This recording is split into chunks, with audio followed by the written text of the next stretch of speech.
It's Amos with Backpacker Diaries, and I'm here in Canmore, Alberta today with a special guest. He's a retired optometrist from Wisconsin. Uncle Gene, welcome to Backpacker Diaries. Well, thank you very much. I really wanted to catch up with you after our recent trip and ask you, how did you get started with backpacking? My very first one followed a day hike at Yosemite with my wife. So we day hiked there, and I looked up at Half Dome and learned how people could actually hike up on Half Dome. I thought, I'd like to come back there someday. And after a couple more years, a roommate of mine from optometry school invited me to go along with him. So we flew to San Francisco, stayed at his buddy's place, borrowed a car, and we hiked up to, what's that level? Isle Royal. What's it called? The Happy Isle? Happy Isle, yeah, the trailhead there. And then we had a day hike up to the top of Half Dome, back down again. This is before you needed a permit. Just show up early and go. So that was my first backpacking trip. Successful. Nobody got hurt.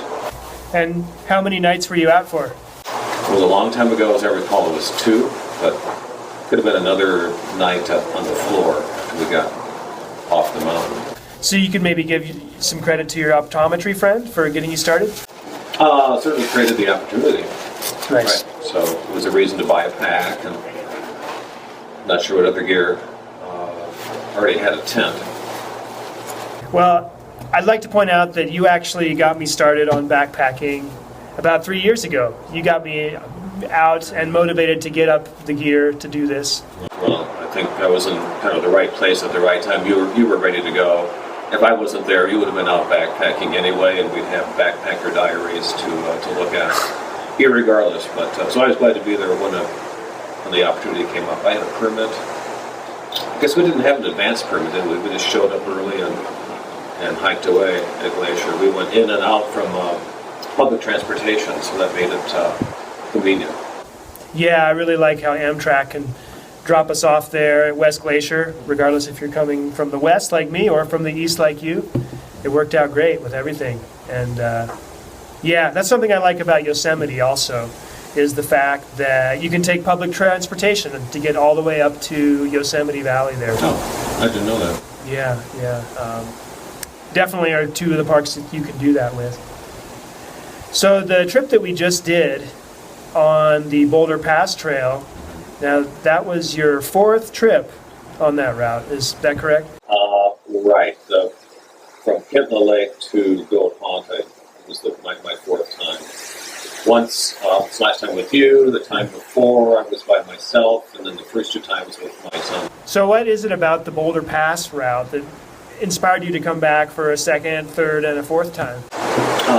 I think it's no different than for other people who hike that. It's that distance between Boulder Pass and Brown Pass that hikes around the cirque of hole in the wall. And looking across the valley and up the other side. The first time when my son and I were there was a thunderstorm we could look at that didn't get us wet, but we could see the clouds across the valley, lightning striking on the 2 peaks.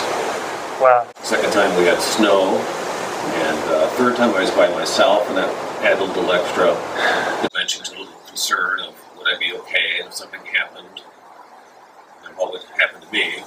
And then, of course, this time sharing it with you and seeing your joy. I think you felt joy seeing that.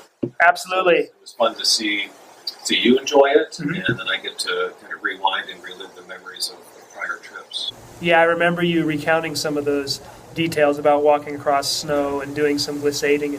Thanks for hearing my stories. Again, and the 3rd and 4th time maybe. Oh, it's good. No, I enjoy the stories. And I'll keep them coming. The nonstop berry buffet was memorable as well as the scenery. I've not had that before. No? I mean, I've had a few berries here and there, but not like this time. So I think with each hike in the same area, it's going to be a little bit different. Yeah, indeed. With the weather and so on. So 5th time maybe? I don't know. So you found that the berries were best on this trip versus the others? Yes. I really don't remember eating berries along the trail before. I remember seeing them at Apgar, the walk between Apgar and West Glacier. Okay. Walking through the woods there, but I don't remember them being on the trail. Couple berries, but then I I don't really care for those too much. I don't remember the Yeah. huckleberries. I agree. They're not as tasty as the huckleberries. But I didn't notice them on this trip either until you pointed them out. Ah, indeed. Yeah. Another reason to hike with a buddy. There was a lot of them. Yeah. Very delicious. Finally, what would you say to the hikers out there that haven't backpacked before but are considering getting into it? What would they need to know before going out into the backcountry and giving it a try? Set a goal, find a place, find somebody to go with, or go by yourself. But I think it's important to have the right gear, read ahead to know what others have done, what others have experienced, sort of know your limits. I test out your gear, walk with your boots, walk with your pack, try to be in condition. I can't think of anything else, just not go off blindly, of course. Be prepared, like a good Boy Scout. Like a good Boy Scout, indeed. Well, thanks, Gene, for taking the time to sit down with me today, and hope we get to go out on another trip again sometime.